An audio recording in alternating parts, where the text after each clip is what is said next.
ആശ്വാസം നേടാം. ഹൃത്തിനുള്ളിൽ ജീവൻ നൽകും വചനം, തിരുവചനം. പിതാവിൻ്റെയും പുത്രൻ്റെയും പരിശുദ്ധാത്മാവിൻ്റെ നാമത്തിൽ തന്നെ ആമേൻ.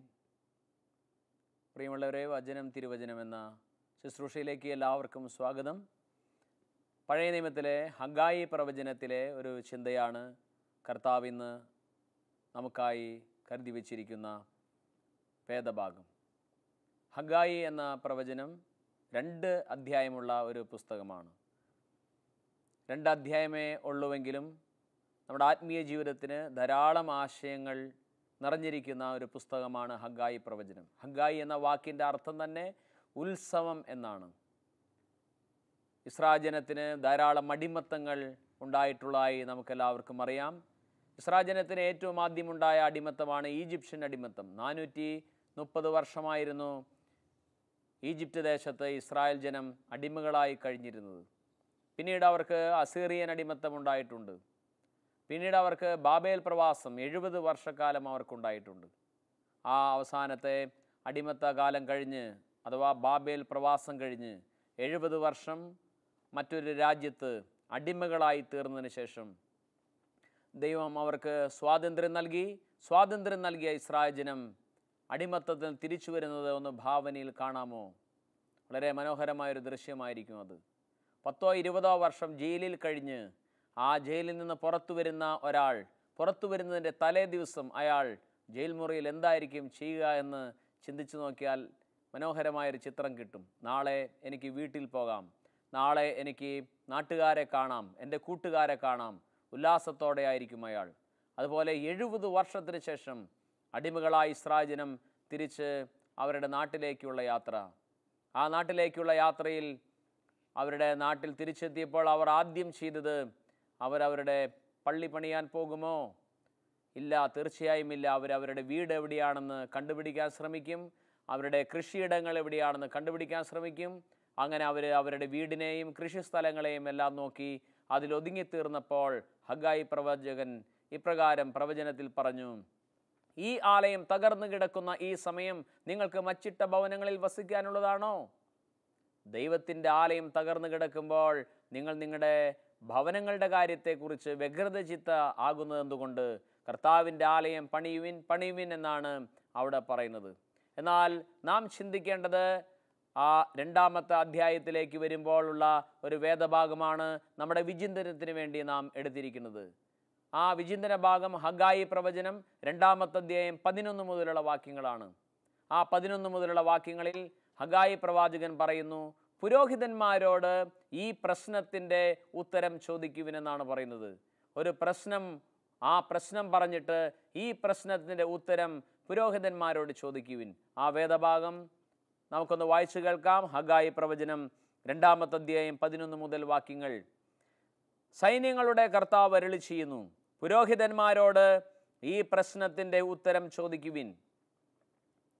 ആരെങ്കിലും തൻ്റെ വസ്ത്രത്തിൻ്റെ അറ്റത്ത് വിശുദ്ധ മാംസം പൊതിയുകയും ആ വസ്ത്രാഞ്ചലം കൊണ്ട് അപ്പമോ പായസമോ വീഞ്ഞോ എണ്ണയോ മറ്റേതെങ്കിലും ഭക്ഷ്യസാധനമോ സ്പർശിക്കുകയും ചെയ്താൽ അവ വിശുദ്ധമാകുമോ?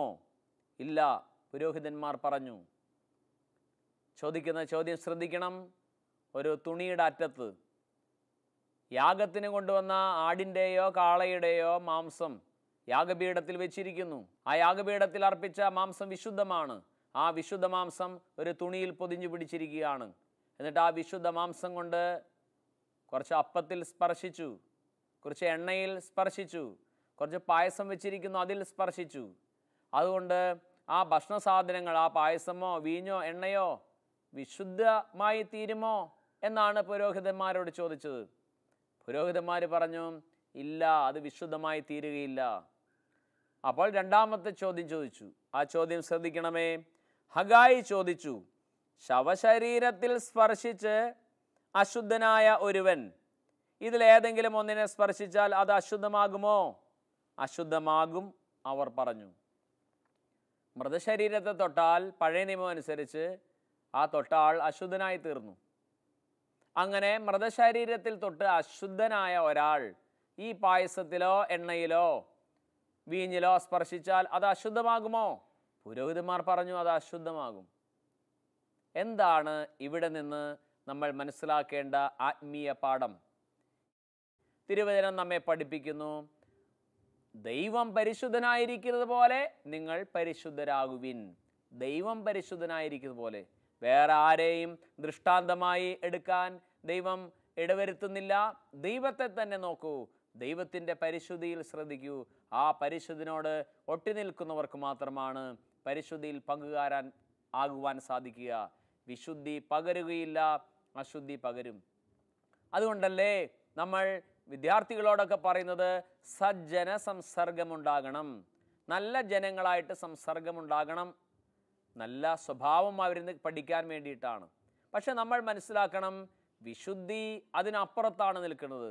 അത് പരിശുദ്ധനായ ദൈവത്തിൽ നിന്ന് മാത്രമേ ഉണ്ടാകൂ, അല്ലാത്ത ഒരാളിൽ നിന്ന് അത് പകർന്നു കിട്ടുകയില്ല. നമുക്കത് സൂക്ഷ്മതലത്തിലേക്ക് ഇറങ്ങി ഒന്ന് വിചിന്തനത്തിന് വേണ്ടി ഈ വചനം തിരുവചനം എന്ന ശുശ്രൂഷയിലൂടെ നമുക്ക് മനസ്സിലാക്കാൻ ശ്രമിക്കാം. ശവശരീരത്തിൽ തൊട്ട് അശുദ്ധനായ ഒരാൾ ഏതെങ്കിലും ഭക്ഷ്യസാധനങ്ങളിൽ തൊട്ടാൽ ആ ഭക്ഷ്യസാധനങ്ങൾ അശുദ്ധനാകും. എന്നാൽ യാഗപീഠത്തിലെ വിശുദ്ധ മാംസം തുണിയിൽ പൊതിഞ്ഞ് അത് ഏത് വസ്തുക്കളിൽ തൊട്ടാലും ആ വിശുദ്ധ മാംസത്തിൽ നിന്ന് വിശുദ്ധി ഒഴുകി വരില്ല, അത്രേ, പരിശുദ്ധമാക്കാൻ സാധിക്കുകയില്ല. പരിശുദ്ധിയുടെ അതോറിറ്റി അല്ലെങ്കിൽ പരിശുദ്ധിയുടെ അധികാരി ദൈവമാണ്. അതിൻ്റെ ഉറവ ദൈവമാണ്. ദൈവം തന്നെ ആണ് പരിശുദ്ധൻ. ഒരിക്കലും ഒരു ധനികനായ മനുഷ്യൻ ചോദിച്ചു, നല്ലവനായ ഗുരു, യേശു അവനോട് പറഞ്ഞു, നീ എന്തിന് എന്നെ നല്ലവൻ എന്ന് വിളിക്കുന്നു? നല്ലവൻ ദൈവം മാത്രം. നല്ലവൻ, പരിശുദ്ധൻ, ഇതെല്ലാം ദൈവത്തിന് ചേരുന്ന പദങ്ങൾ മാത്രമാണ്. ആ പരിശുദ്ധനായ ദൈവത്തോട് സംസർഗമുണ്ടാകുമ്പോൾ മാത്രമേ നമുക്ക് പരിശുദ്ധി സ്വന്തമാക്കാൻ സാധിക്കൂ. സ്നേഹമുള്ളവരെ, ഇത് അല്പം കൂടിയും നമുക്ക് ആഴത്തിൽ മനസ്സിലാക്കാൻ ശ്രമിക്കാം. പഴയ നിയമം, വേദപുസ്തകത്തിൻ്റെ പഴയ നിയമം അശുദ്ധിയെക്കുറിച്ച് എന്തു പറയുന്നു? വേദപുസ്തകത്തിലെ പുതിയ നിയമം അശുദ്ധിയെക്കുറിച്ച് എന്തു പറയുന്നു? മൂന്നാമതായി ആ അശുദ്ധിയിൽ നിന്ന് എങ്ങനെ രക്ഷപ്പെടാൻ സാധിക്കും? ഇതാണ് ബൈബിൾ നമ്മുടെ മുമ്പിൽ വയ്ക്കുന്ന സന്ദേശം. എന്താണ് പഴയ നിയമത്തിലെ അശുദ്ധി? ശ്രദ്ധിക്കാമോ? പഴയ നിയമത്തിലെ അശുദ്ധി എന്ന് പറയുന്നത് ചില ശാരീരിക രോഗങ്ങൾ വന്നാൽ അയാളെ അശുദ്ധനായി കണ്ടു. ഉദാഹരണം, കുഷ്ഠരോഗം. ഒരാൾക്ക് കുഷ്ഠമുണ്ടായാൽ അയാളെ അശുദ്ധനായിട്ട് പ്രഖ്യാപിക്കും. അയാൾ അശുദ്ധനാണ്, അയാൾ രോഗി എന്നല്ല പറയുന്നത്, അയാൾ അശുദ്ധനാണ്. അതുകൊണ്ടാണല്ലോ കുഷ്ഠരോഗി വന്നപ്പോൾ യേശുവിനോട് എന്നെ സുഖമാക്കണമേ എന്നല്ല പറഞ്ഞത്, എന്നെ ശുദ്ധനാക്കണമേ. അശുദ്ധിയുടെ ഓപ്പോസിറ്റാണല്ലോ വിശുദ്ധി. അതുകൊണ്ട് കുഷ്ഠരോഗി പറഞ്ഞു എന്നെ ശുദ്ധനാക്കണമേ, എന്നെ സൗഖ്യമാക്കണമേ എന്നല്ല പറഞ്ഞത്. അതുകൊണ്ട് പഴയ നിയമത്തിലെ അശുദ്ധി എന്ന് പറയുന്നത് ചില ശാരീരിക രോഗങ്ങൾ അശുദ്ധിയായിട്ട് കണ്ടു. മാത്രമല്ല ശരീരത്തിലെ സ്രവങ്ങളെ അശുദ്ധിയായി കണ്ടു. ഒരു സ്ത്രീക്ക് ആർത്തവ സമയമായാൽ അല്ലെങ്കിൽ ആർത്തവം ഉണ്ടായാൽ അത് അശുദ്ധിയായി കണ്ടു. അത് അശുദ്ധമാണെന്നാണ് പഴയ നിയമം പറയുന്നത്. ചില ഭക്ഷ്യസാധനങ്ങൾ അശുദ്ധമായി കണ്ടു. പന്നിമാംസം ഭക്ഷിക്കരുത്, അത് അശുദ്ധമാണെന്ന് പഴയ നിയമം നമുക്ക് വെളിപ്പെടുത്തി തരുന്നു. വിശുദ്ധമായ ജീവികളും അശുദ്ധമായ ജീവികളുമുണ്ട്. ആ ലിസ്റ്റിൽ തന്നെ ധാരാളം പക്ഷികളും മൃഗങ്ങളുമുണ്ട്. അപ്പോൾ നമ്മൾ ശ്രദ്ധിക്കണം, ചില ശാരീരിക വൈകല്യങ്ങളുള്ളവരെയും അശുദ്ധരായിട്ട് കണ്ടു. അപ്പോൾ ശരീരത്തിലെ രോഗങ്ങൾ അശുദ്ധിയായി കണ്ടു. ചില രോഗങ്ങൾ, കുഷ്ഠം പോലെയുള്ള രോഗങ്ങൾ അശുദ്ധിയായി കണ്ടു. രണ്ടാമതായി ചില ശാരീരികമായിട്ടുള്ള രോഗങ്ങളെ അശുദ്ധിയായിട്ട് കണ്ടു. ചില ശരീരത്തിലെ സ്രവങ്ങളെ അശുദ്ധിയായിട്ട് കണ്ടു. ഭക്ഷ്യവസ്തുക്കളെ അശുദ്ധമായി കണ്ടു. ഇതൊക്കെയായിരുന്നു പഴയ നിയമ നിലപാടുകൾ. എന്നാൽ യേശു ക്രിസ്തു വന്നപ്പോൾ, ദൈവപുത്രൻ വന്നപ്പോൾ ഈ അശുദ്ധിയെക്കുറിച്ചുള്ള കാഴ്ചപ്പാടുകൾ യേശു എന്താണ് പറഞ്ഞത് എന്ന് പുതിയ നിയമത്തിൻ്റെ കണ്ണുകളിലൂടെ നോക്കിക്കാണണം, അല്ലെങ്കിൽ യേശുവിൻ്റെ കണ്ണുകളിലൂടെ നോക്കിക്കാണണം. യേശു എന്താണ് അശുദ്ധികളെക്കുറിച്ച് പറഞ്ഞത്? വളരെ സ്പഷ്ടമായി പറഞ്ഞു. മർക്കോസിൻ്റെ സുവിശേഷം 7-ാമത്തെ അധ്യായം 20 മുതൽ വാക്യങ്ങളിൽ യേശു കർത്താവ് പറഞ്ഞു, ഒരുവൻ്റെ ഉള്ളിൽ നിന്ന്, അഥവാ അവൻ്റെ ഹൃദയത്തിൽ നിന്ന് പുറപ്പെടുന്ന കാര്യങ്ങളാണ് അവൻ അശുദ്ധനാക്കുന്നത്. ഒരുവൻ്റെ ഉള്ളിൽ നിന്ന് എന്ന് പറഞ്ഞിട്ട് യേശു അല്പം കൂടെ വ്യക്തമായി പറഞ്ഞു, അവൻ്റെ ഹൃദയത്തിൽ നിന്ന് പുറപ്പെടുന്ന കാര്യങ്ങളാണ് അശുദ്ധനാക്കുന്നത്. അപ്പോൾ ഹൃദയത്തിൽ നിന്ന് എന്തൊക്കെ പുറപ്പെടുന്നു? വേദപുസ്തകം പറഞ്ഞു, ദുശ്ചിന്ത, പരസംഗം, മോഷണം, കൊലപാതകം, വ്യഭിചാരം, ദുഷ്ടത, വഞ്ചന, ഭോഗാസക്തി, അസൂയ, ദൂഷണം, എന്തുമാത്രം കാര്യങ്ങളാണ് പറയുന്നത്. ഇതെല്ലാം ഉള്ളിൽ നിന്ന് പുറപ്പെടുന്നു. ഇതാണ് ഒരുവനെ അശുദ്ധനാക്കുക എന്ന് യേശു ക്രിസ്തു പുതിയ നിയമത്തിൽ പറയുന്നു. പ്രിയമുള്ളവരെ, ഇന്നും പലരും ഈ പഴയ നിയമ ചിന്താഗതി വെച്ചിരിക്കുന്നവരുണ്ട്. ചില ഭക്ഷണ സാധനങ്ങൾ കഴിച്ചാൽ അശുദ്ധനായി എന്ന് ചിന്തിക്കുന്നവരുണ്ട്. ശരീരത്തിലെ ചില സ്രവങ്ങളെ അശുദ്ധിയായിട്ട് കാണുന്നവരുണ്ട്. ചില സഹോദരിമാർ ആ ദിവസങ്ങളിലൊന്നും ദേവാലയത്തിൽ പോയി പരിശുദ്ധ കുർബാന സ്വീകരിക്കാത്ത ആളുകളുണ്ട്. കാരണം അവർ പഴയ നിയമത്തെ മുറുകെ പിടിക്കുന്നു. എന്നാൽ യേശു ക്രിസ്തു നമ്മുടെ ഗുരു എന്താണ് പറഞ്ഞതെന്ന് അവർ മനസ്സിലാക്കുന്നില്ല. യേശു പറഞ്ഞത് ശരീരത്തിലെ സ്രവങ്ങൾ ഒരാളെ അശുദ്ധനാക്കുമെന്ന് യേശു ക്രിസ്തു പറഞ്ഞിട്ടില്ല. യേശു ക്രിസ്തു പറഞ്ഞത് ഹൃദയത്തിൽ നിന്ന് പുറപ്പെടുന്ന കാര്യങ്ങളാണ് അശുദ്ധമാക്കുക. അതെന്തൊക്കെയാണ്? ആ പാപത്തിൻ്റെ ലിസ്റ്റിൽ മർക്കോസ് 7:20 പറയുന്നത്, ആദ്യം തന്നെ പറയുന്നത് ദുശ്ചിന്ത എന്നാണ്. അത് പ്രവൃത്തി കൂടിയല്ല, ഒരു ചിന്തയാണ്. ആ ദുശ്ചിന്ത, പരസംഗം, മോഷണം, കൊലപാതകം, ഒരു പാപത്തിൻ്റെ ലിസ്റ്റ് മുഴുവൻ യേശു വെളിപ്പെടുത്തി. ഉള്ളിൽ നിന്ന് പുറപ്പെടുന്ന കാര്യങ്ങളാണ് ഒരുവൻ അശുദ്ധനാക്കുന്നത്. അപ്പോൾ യേശു ക്രിസ്തു ആഗ്രഹിക്കുന്നത് നമ്മുടെ ഹൃദയം ഏറ്റവും പരിശുദ്ധമായി സൂക്ഷിക്കണമെന്നാണ്. ആ ഹൃദയം ഏറ്റവും പാവനമായി സൂക്ഷിക്കണമെന്നാണ്. അങ്ങനെ സൂക്ഷിക്കുന്നവരാണ് യഥാർത്ഥ പരിശുദ്ധിയിൽ വളരുക. ഹൃദയം അഴുകിപ്പോകാത്ത ഒരു വിശുദ്ധൻ സഭയിലുണ്ട്. ഹനിബാളച്ചൻ, ഹനിബാൾ ഡി ഫ്രാൻസിയ. അദ്ദേഹത്തിൻ്റെ പേരങ്ങനെയാണ്, ഹനിബാളച്ചൻ. ആ ഹനിബാളച്ചൻ്റെ ഹൃദയം അഴുകിപ്പോയിട്ടില്ല. അദ്ദേഹത്തിൻ്റെ ശരീരം മരിച്ചു പോയിട്ടും അഴുകാതിരിക്കുന്നു. വിശേഷിച്ച് അദ്ദേഹത്തിൻ്റെ ഹൃദയം ഒരു കേടുകൂടാതിരിക്കുന്നു. എത്രയോ കാലങ്ങളായി അദ്ദേഹം മരണപ്പെട്ടു പോയിട്ട് ഹൃദയം അഴുകാതിരിക്കുന്നു. നമ്മുടെ ഹൃദയമോ ജീവിച്ചിരിക്കുമ്പോൾ തന്നെ ഹാർട്ട് അറ്റാക്ക് വരുന്നു, ബൈപ്പാസ് ചെയ്തിരിക്കുന്നു, ചിലർക്ക് കാർഡിയോ മയോപ്പതി എന്ന് പറയുന്ന അസുഖം ഉണ്ടായിരിക്കുന്നു. ജീവിച്ചിരിക്കുമ്പോൾ തന്നെ ആകെ കുഴപ്പമുള്ള ഒരു സാധനമായി മാറിയിരിക്കുന്നു നമ്മുടെ ഹൃദയം.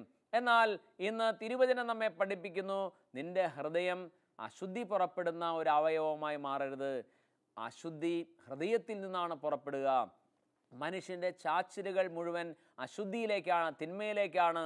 ആ അതിപാപത്തിൻ്റെ ആ വേരുകൾ അകത്ത് കിടക്കുന്നത് കാരണം, അതിൻ്റെ സ്വാധീനം ഇപ്പോഴും ഉള്ളത് കാരണം അത് നമ്മെ ഇപ്പോഴും സ്വാധീനിച്ചു കൊണ്ടിരിക്കുന്നു. പുഴയിലേക്ക് ചാഞ്ഞിരിക്കുന്ന ഒരു തെങ്ങ് വെട്ടിയാൽ കരയിലേക്ക് വീഴില്ലല്ലോ, അത് പുഴയിലേക്ക് തന്നെ. കാറിൻ്റെ സ്റ്റിയറിംഗ് വലത്തോട്ട് പിടിച്ചാൽ കാർ ഇടത്തോട്ട് പോകില്ലല്ലോ എന്നതുപോലെ നമ്മുടെ ഹൃദയം ചാഞ്ഞിരിക്കുന്നു, പാപത്തിലേക്ക് ചാഞ്ഞിരിക്കുന്നു. അതുകൊണ്ട് യേശു ക്രിസ്തു പറയുന്നത് ശരീരത്തിലെ സ്രവം ആണ് പാപമെന്നല്ല. ശരീരത്തിലെ ഉണ്ടാകുന്ന ചുണങ്ങോ അല്ലെങ്കിൽ കുഷ്ഠമോ ആണ് പാപം എന്നല്ല യേശു പറയുന്നത്. അതുപോലെ തന്നെ ഏതെങ്കിലും ശാരീരിക വൈകല്യങ്ങൾ ഉള്ളത് കൊണ്ട് നീ അശുദ്ധനാവുകയില്ല എന്ന് ബൈബിൾ പറയുന്നു. അശുദ്ധി ഉള്ളിൻ്റെ ഉള്ളിലാണ്, ഉള്ളിൻ്റെ ഉള്ളിൽ നിന്നാണ് അത് പുറപ്പെടുന്നത്. നമ്മളെ കണ്ടാൽ നല്ലവരാണ്, നമുക്ക് വിദ്യാഭ്യാസമുള്ളവരാണ്, പിന്നെ വലിയ വീടുകളുള്ളവരായിരിക്കാം, പക്ഷെ അതുകൊണ്ടൊന്നും മെച്ചമുണ്ടാകണം നിർബന്ധമില്ല. നിൻ്റെ ഉള്ളിൻ്റെ ഉള്ളിലെ അശുദ്ധിയാണ് പോകേണ്ടത്. അങ്ങനെ അശുദ്ധി പോയ വ്യക്തികളെയാണ്, അവരുടെ വ്യക്തിത്വങ്ങളിലാണ് ദൈവം സഹവസിക്കുന്നത്. പരിശുദ്ധ കുർബാനയിൽ, സിറോ മലബാർ ക്രമത്തിലെ കുർബാനയിൽ ഒരു പ്രാർത്ഥനയില്ലേ? വിശുദ്ധരിൽ സംപ്രീതനായി വസിക്കുന്ന പരിശുദ്ധനും സ്തുത്യർഹനും ബലവാനും അമർത്യനുമായ കർത്താവേ, വിശുദ്ധരിൽ സംപ്രീതനായി വസിക്കുന്നവൻ, ശുദ്ധിയുള്ള മാനസങ്ങളിൽ വസിക്കുന്നവൻ എന്നർത്ഥം. ശുദ്ധിയുള്ളവരിലാണ് ദൈവം വസിക്കുക. നമ്മൾ കുട്ടികളോടും മറ്റു യുവതി യുവാക്കളോടും എപ്പോഴും പറഞ്ഞു പഠിപ്പിക്കുന്നതാണ്, നിങ്ങൾ ഫസ്റ്റായി തീരണം, നിങ്ങൾ ഒന്നാമതായി തീരണം, പഠനത്തിൽ ഒന്നാമതായി തീരണം. ഏതെങ്കിലും അമ്മയോ അധ്യാപകരോ പറയുന്നുണ്ടോ നിങ്ങൾ ബെസ്റ്റായി തീരണമെന്ന്? യേശു ക്രിസ്തു നമ്മളിന്ന് ആഗ്രഹിക്കുന്നത് നമ്മൾ ഫസ്റ്റാകണമെന്നല്ല, നമ്മൾ ബെസ്റ്റാകണമെന്നാണ്. മദർ തെരേസ പറഞ്ഞു, നമ്മളെപ്പോഴും വിജയിക്കണമെന്നില്ല, പക്ഷെ നമ്മളെപ്പോഴും വിശ്വസ്തരായിരിക്കണം. എപ്പോഴും ജീവിതത്തിൽ ആരാണ് വിജയിച്ചിട്ടുള്ളത്? എപ്പോഴും 100-ൽ 100 മാർക്ക് ആർക്കാണ് കിട്ടിയിരിക്കുന്നത്? ആർക്കുമില്ല.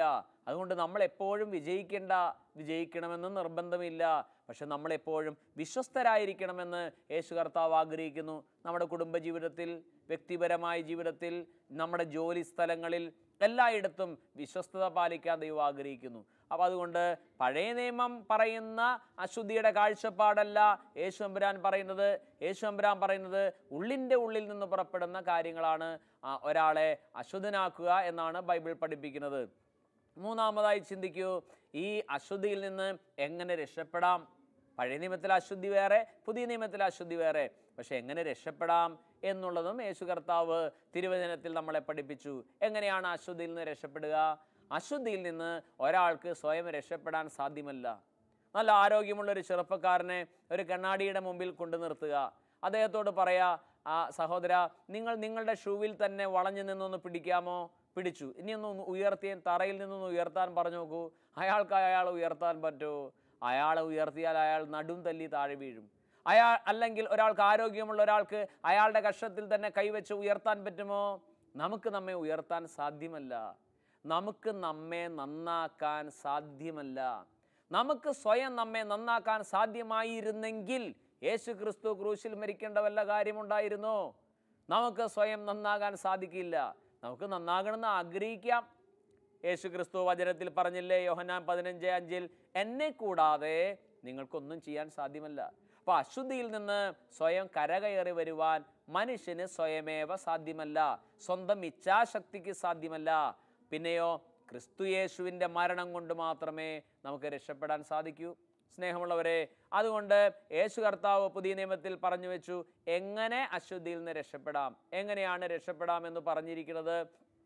യോഹന്നാൻ 5 പുസ്തകങ്ങൾ നമുക്ക് എഴുതി തന്നിട്ടുണ്ട്.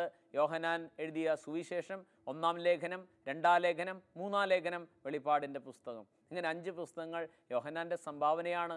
സുവിശേഷം എഴുതിയ യോഹന്നാൻ, സബദി പുത്രന്മാരിൽപ്പെട്ട യോഹന്നാൻ, ബൊവനർഗസ് എന്ന് പറയുന്ന മക്കളിൽപ്പെടുന്ന യോഹന്നാൻ, സബദി പുത്രന്മാരിൽപ്പെടുന്ന യോഹന്നാൻ, ഇടിമുഴക്കത്തിൻ്റെ പുത്രന്മാരെന്ന് പറയുന്ന ഗ്രൂപ്പിൽപ്പെടുന്ന യോഹന്നാൻ, യാക്കോബിൻ്റെ സഹോദരനെ യോഹന്നാൻ. എന്നാൽ പിന്നെ വഴിയൊരുക്കാൻ വന്ന സ്നാപ യോഹന്നാൻ ഒന്നും നമുക്ക് എഴുതി തന്നിട്ടില്ല. ഈ സുവിശേഷകരായ യോഹന്നാൻ തൻ്റെ 1-ാം ലേഖനത്തിൽ 1-ാമത്തെ അധ്യായത്തിൽ 7-ാം വാക്യത്തിൽ ഇങ്ങനെ പറഞ്ഞു വെച്ചു. എന്താണെന്നോ? അശുദ്ധിയിൽ നിന്ന് രക്ഷപ്പെടാനുള്ള മാർഗം യോഹന്നാൻ പറഞ്ഞു വെച്ചിരിക്കുന്നത്. അവിടെ പറയുന്നത്, യേശു ക്രിസ്തുവിൻ്റെ രക്തം എല്ലാ അനീതികളിൽ നിന്നും എല്ലാ പാപത്തിൽ നമ്മളെ ശുദ്ധീകരിക്കുമെന്ന് എഴുതി വെച്ചിരിക്കുന്നു. ക്രിസ്തുവിൻ്റെ രക്തത്തിന് മാത്രമേ പാപത്തെ ശുദ്ധീകരിക്കാൻ കഴിയൂ. പ്രിയമുള്ളവരെ, നമ്മുടെ കയ്യോ കാലോ മുറിഞ്ഞു, അതിലെ നിന്നൊഴുകുന്ന ആ മുറിവിൽ നിന്നൊഴുകുന്ന രക്തം നമ്മുടെ തുണിയിൽ പറ്റിയാൽ ആ രക്തം കറയാണ്, രക്തത്തിൻ്റെ കറ. ആ കറ കഴുകിയാൽ എളുപ്പം പോകത്തില്ല. എന്നാൽ യേശു ക്രിസ്തുവിൻ്റെ രക്തം പാപക്കറയെ കഴുകിക്കളയുന്ന രക്തമാണ്. പാപത്തിൻ്റെ കറ മുഴുവൻ കഴുകിക്കളയും. അപ്പോൾ മനുഷ്യകുലത്തിന് വേണ്ടി ആശ്വാസത്തിൻ്റെ സന്ദേശം ദൈവം സ്വർഗത്തിൽ നിന്ന് നൽകിയിരിക്കുന്നു. എന്താണ്? സകല അശുദ്ധികളിൽ നിന്ന് രക്ഷപ്പെടാം. ക്രിസ്തു എന്ന നാഥൻ്റെ, ദൈവപുത്രൻ്റെ രക്തത്തിന് മാത്രമേ നമ്മെ ശുദ്ധി ചെയ്യാൻ പറ്റുള്ളൂ. അവനോടുള്ള ബന്ധമാണ് നമ്മളെ വിശുദ്ധീകരിക്കുന്നത്. ഏറ്റവും നല്ല പാൽ ആർക്കാണ് കിട്ടുക? നമ്മുടെ വീട്ടിൽ പാൽ വാങ്ങിക്കുന്നവരാണ് നമ്മൾ പലപ്പോഴും. ചില പാൽ അത്ര ശുദ്ധമല്ല. ഇനി നല്ല പാലാണെങ്കിൽ നോക്കൂ, കറവക്കാരൻ്റെ കയ്യിലെ രോഗാണുക്കൾ കടന്നു പറ്റാം, പാത്രത്തിൽ അഴുക്ക് കടന്നു പറ്റാം. ഏറ്റവും നല്ല പാൽ ആർക്കാണ് കിട്ടുക? ഏറ്റവും നല്ല പാല് പശുക്കിടാവിന് തന്നെ. ആ കിടാവ് നേരിട്ട് പോയി പിന്നെ അകിടിൽ നിന്ന് വലിച്ചു കുടിക്കുന്നു. നേരിട്ട് പോയി കുടിക്കുന്ന പശുക്കിടാവിനാണ് ഏറ്റവും നല്ല പാല് കിട്ടുന്നത്. അതുപോലെ ദൈവത്തോട് വ്യക്തിബന്ധം നിനക്കുണ്ടോ? ആ ദൈവമായിട്ട് നേരിട്ട് നിനക്ക് വല്ല കണക്ഷൻ ഉണ്ടോ? ഉണ്ടെങ്കിൽ നിനക്ക് ആ പരിശുദ്ധി സ്വന്തമാക്കാം. പരിശുദ്ധിയുടെ ഉറവിടം ദൈവം തന്നെ. ആ പരിശുദ്ധനായ ദൈവത്തോട് ചേരുന്നവർക്ക് മാത്രമേ പരിശുദ്ധി സ്വന്തമാക്കാൻ പറ്റൂ. അല്ലാത്തവർക്ക് ഈ വിശുദ്ധി സ്വന്തമാക്കാൻ സാധ്യമല്ല എന്നാണ് ദൈവവചനം നമ്മെ പഠിപ്പിക്കുന്നത്. അതുകൊണ്ട് വചനം തിരുവചനം എന്ന ഈ പ്രോഗ്രാമിൽ, ഈ ദൈവവചന ശുശ്രൂഷയിൽ പങ്കെടുക്കുന്ന സഹോദരങ്ങളെ, ഏതെങ്കിലും തരത്തിലുള്ള അശുദ്ധികളാൽ നാം ഇപ്പോൾ വലയുകയാണോ? നീ അതിനുവേണ്ടി ആ അശുദ്ധിയെ മാറ്റാൻ നീ അല്ല പരിശ്രമിക്കേണ്ടത്. നീ ആദ്യം ദൈവത്തിൽ ആശ്രയിക്കുക എന്നുള്ളതാണ്. ഒരു കുഞ്ഞിനെ പോലെ ആശ്രയിക്കുക. നാഥ, എൻ്റെ തഴക്കദോഷങ്ങൾ, നാഥ എൻ്റെ ദുശീലങ്ങൾ, നാഥ എനിക്ക് സ്വയം മോചനം നേടാൻ പറ്റാത്ത ഈ ബന്ധനങ്ങൾ ഇനി ഞാൻ പരിശ്രമിച്ചിട്ട് വിട്ടുപോകുന്നില്ല. നാഥ, ഞാൻ നിന്നിൽ ആശ്രയിക്കുന്നു. ഒരു കുഞ്ഞ് ആ അപ്പച്ചൻ്റെ കയ്യിലേക്ക് എടുത്തു ചാടുന്ന പോലെ ഞാൻ നിന്നിൽ ആശ്രയിക്കുന്നു. ഈ ആശ്രയത്വമാണ് നിന്നെ ശുദ്ധീകരിക്കുന്നത്. ഈ ആശ്രയത്വമുള്ള ആളുകൾക്ക് മാത്രമേ അന്ധകാരത്തിൽ നിന്ന് ദൈവത്തിൻ്റെ അത്ഭുതകരമായ പ്രകാശത്തിലേക്ക് പോകാൻ പറ്റൂ. സഭയിലെ വിശുദ്ധാത്മാക്കളെ നോക്കൂ. സെയിന്റ് അഗസ്റ്റിൻ എന്തുമാത്രം തിന്മയിൽ ജീവിച്ച വ്യക്തിയാണ്. എന്നാൽ അദ്ദേഹം വിശുദ്ധ അഗസ്റ്റിൻ മാത്രമല്ല, ഡോക്ടർ ഓഫ് ദി ചർച്ച്, വേദപാരംഗതനായി മാറി. എങ്ങനെയാണ്? ആ പരമപരിശുദ്ധനായ ദൈവത്തോട് ബന്ധം ഉണ്ടായി. അദ്ദേഹത്തിൻ്റെ അമ്മ അദ്ദേഹത്തിന് വേണ്ടി പ്രാർത്ഥിച്ചു. മാത്രമല്ല എടുത്തു വായിക്കൂ എന്ന ഉൾപ്രേരണ അദ്ദേഹത്തിനുണ്ടായി. ദൈവവചനം തുറന്നപ്പോൾ അദ്ദേഹത്തിന് കിട്ടിയ വാക്യം റോമാലേഖനം 13-ാമത്തെ അധ്യായമാണ്. 11, 12, 13, 14 വാക്യങ്ങൾ. രാത്രി കഴിയാറായി, പകൽ സമീപിച്ചിരിക്കുന്നു, ആകയാൽ അന്ധകാരത്തിൻ്റെ പ്രവർത്തികൾ പരിത്യജിച്ച് പ്രകാശത്തിൻ്റെ ആയുധങ്ങൾ ധരിക്കാം. ആ വാക്യങ്ങൾ അദ്ദേഹത്തെ സ്പർശിച്ചു. അദ്ദേഹം രൂപാന്തരപ്പെട്ടു. പ്രിയമുള്ളവരെ, ആ രൂപാന്തരപ്പെട്ട് അദ്ദേഹം പരിശുദ്ധി ദൈവത്തിൽ നിന്ന് സ്വന്തമാക്കിയിട്ടാണ് അങ്ങനെ ഒരു വിശുദ്ധ ജീവിതം അല്ലെങ്കിൽ ഒരു വിശുദ്ധാത്മാവായിട്ട് അദ്ദേഹത്തിന് രൂപപ്പെടാൻ പറ്റിയത്. കരിക്കട്ടയ്ക്ക് സ്വയം നിറം മാറാൻ പറ്റുമോ? കരിക്കട്ടയെ വെള്ള പെയിൻ്റ് അടിച്ചു നോക്കൂ. കരിക്കട്ടയുടെ ഉള്ളിൽ പിന്നെ വ്യത്യാസമുണ്ടോ? ഇല്ല. കരിയെ കനലിനോട് ചേർത്ത് വയ്ക്കൂ. കരിക്കട്ട കനൽക്കട്ടയോട് ചേർന്നിരിക്കുമ്പോൾ കരിക്കട്ട കനൽക്കട്ടയായിട്ട് മാറും. പുഴു എങ്ങനെയാണ് മനോഹരമായ പൂമ്പാറ്റയായി മാറുന്നത്? പുഴു അതിൻ്റെ പ്യൂപ്പ സ്റ്റേജിൽ നിന്ന് ദൈവം അതിനൊരു ബട്ടർഫ്ലൈ ആക്കി മാറ്റുന്നു. പുഴുവിന് പൂമ്പാറ്റയായിട്ട് മാറാൻ പറ്റും. കരിക്ക് കനലായി മാറാൻ പറ്റും. പാപിയായ ഒരു മനുഷ്യന് പുണ്യവാന്റെ പദവിയിലേക്ക് എത്തിച്ചേരാൻ പറ്റും. എങ്ങനെ? ദൈവത്തിൻ്റെ കൃപയിലൂടെ മാത്രം. ദൈവത്തിൽ ആശ്രയിക്കുക, ആ പരമപരിശുദ്ധനിൽ ആശ്രയിക്കുക. അപ്പോഴാണ് വിശുദ്ധി നമ്മുടെ ഉള്ളിലേക്ക് നിറഞ്ഞു വരികയുള്ളൂ. ആ വിശുദ്ധിക്ക് മാത്രമേ ദൈവത്തെ പ്രസാദിപ്പിക്കാൻ സാധിക്കൂ. ദൈവം പ്രസാദിക്കുന്നത് പരിശുദ്ധിയുള്ളവരിലാണ്. അതുകൊണ്ടല്ല അപ്പോസ്തലനായ പൗലോസ് തെസ്സലോനിക്കക്കാർക്ക് 1-ാം ലേഖനം എഴുതുമ്പോൾ 4-ാമത്തെ അധ്യായത്തിൻ്റെ 3-ാം വാക്യത്തിൽ പറഞ്ഞത് ദൈവത്തിൻ്റെ ഇഷ്ടം നമ്മളുടെ വിശുദ്ധീകരണമാണ്. ധാരാളം ആളുകൾ ചോദിക്കും, ദൈവത്തിന് എന്നെക്കുറിച്ചുള്ള ഇഷ്ടം എന്താണ്? ഇതാണ് ദൈവത്തിന് ഇഷ്ടം. ദൈവത്തിൻ്റെ ഇഷ്ടമോ നിങ്ങളുടെ ശുദ്ധീകരണം തന്നെ. വിശുദ്ധിയാണ് ദൈവം ആഗ്രഹിക്കുന്നത്, അല്ലാതെ മറ്റൊന്നും ദൈവത്തിന് വേണ്ട. ദൈവം ആഗ്രഹിക്കുന്നത് പരിശുദ്ധിയാണ്. അത് ദൈവത്തിൽ നിന്നാണ് നമുക്ക് സ്വന്തമാക്കാൻ പറ്റുക. അതുകൊണ്ട് ഹഗ്ഗായി നമ്മെ പഠിപ്പിക്കുന്നു, അശുദ്ധി പകരും, വിശുദ്ധി പകരില്ല. അത് പരമപരിശുദ്ധനിൽ നിന്ന് മാത്രം. നോക്കൂ, കർത്താവ് ആകെ ഒരു സെമിനാരിയല്ലേ തുടങ്ങിയിട്ടുള്ളൂ. ആ സെമിനാരിയിലെ ആദ്യത്തെ ബാച്ചിൽ 12 പേരുണ്ടായിരുന്നു. അതിൽ 12-ാമത്തവൻ കെട്ടി തൂങ്ങി ചത്തു. സ്നേഹമുള്ളവരെ, അദ്ദേഹം ആത്മഹത്യ ചെയ്തു. എന്താ കാര്യം? പരമപരിശുദ്ധനായുടെ കൂടെ നടക്കുന്നുവെങ്കിലും അദ്ദേഹത്തിന് ആ പരിശുദ്ധനായ ദൈവമായിട്ടൊരു സംസർഗമുണ്ടായില്ല. അദ്ദേഹത്തിന് ദൈവമായിട്ടൊരു അറ്റാച്ച്മെൻ്റ് ഉണ്ടായില്ല. കണ്ടോ? എന്നാൽ അദ്ദേഹം അഭിനയിക്കുകയായിരുന്നു. നാഥൻ്റെ കൂടെ നടന്ന് ഞാൻ ആത്മീയനാണെന്ന മട്ടിൽ അദ്ദേഹത്തിലേക്ക് ഇതൊന്നും പകരപ്പെട്ടില്ല. അപ്പോൾ ദൈവത്തിൽ നിന്ന് വിശുദ്ധി പകരപ്പെടണമെങ്കിൽ ദൈവത്തിലേക്ക് തുറവിയുള്ള ആളുകളായിട്ട് മാറണം. തുറവിയില്ലാത്ത ആളുകളിലേക്ക് എങ്ങനെയാണ് ദൈവകൃപ ഒഴുകി വരിക? അപ്പം അതുകൊണ്ട് ദൈവത്തിൻ്റെ കൃപ നമ്മളിലേക്ക് ഒഴുകി വരണം. ദൈവത്തിൻ്റെ പരിശുദ്ധി നമ്മളിലേക്ക് ഒഴുകി വരാൻ വേണ്ടി അവൻ കുരിശിൽ യാഗമായി തീർന്നിരിക്കുന്നു. ആ പരിശുദ്ധിയിൽ പങ്കുകാരാകണമെന്നാണ് ഇന്ന് കർത്താവ് നമ്മളെക്കുറിച്ച് പറയുന്നത്. നാം മറ്റു പല കാര്യങ്ങൾക്ക് വേണ്ടിയിട്ടാണ് കർത്താവിനോട് പ്രാർത്ഥിക്കുന്നത്. ഇന്ന് കർത്താവിനോട് പ്രാർത്ഥിക്കൂ, കർത്താവേ, നിൻ്റെ പരിശുദ്ധിയിൽ എനിക്ക് പങ്കുതരണമേ. നിൻ്റെ പരിശുദ്ധി എൻ്റെ ഹൃദയത്തിലേക്കും എൻ്റെ മനസ്സിലേക്കും എൻ്റെ ഇന്ദ്രിയങ്ങളിലേക്ക്, എൻ്റെ വികാരങ്ങളിലേക്ക്, എൻ്റെ ചിന്തകളിലേക്ക്, ഭാവനകളിലേക്ക്, അതുപോലെ ഞാൻ ചെയ്യുന്ന ഓരോ പ്രവൃത്തികളിലേക്കും നിൻ്റെ പരിശുദ്ധി പ്രകടമാക്കുന്ന രീതിയിലുള്ള പ്രവർത്തനങ്ങൾ എൻ്റെ ജീവിതത്തിൽ ഉണ്ടാകണമേ.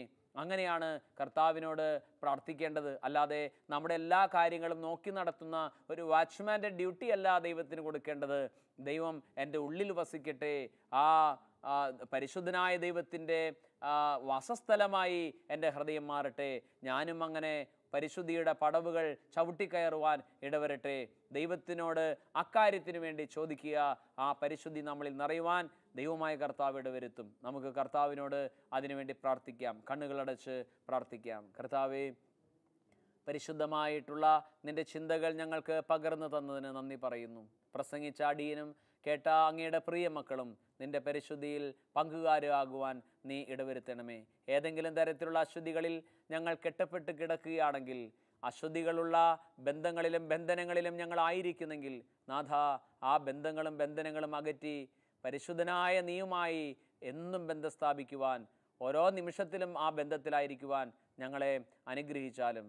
പിതാവിൻ്റെയും പുത്രൻ്റെയും പരിശുദ്ധാത്മാവിൻ്റെയും നാമത്തിൽ തന്നെ. ആമേൻ.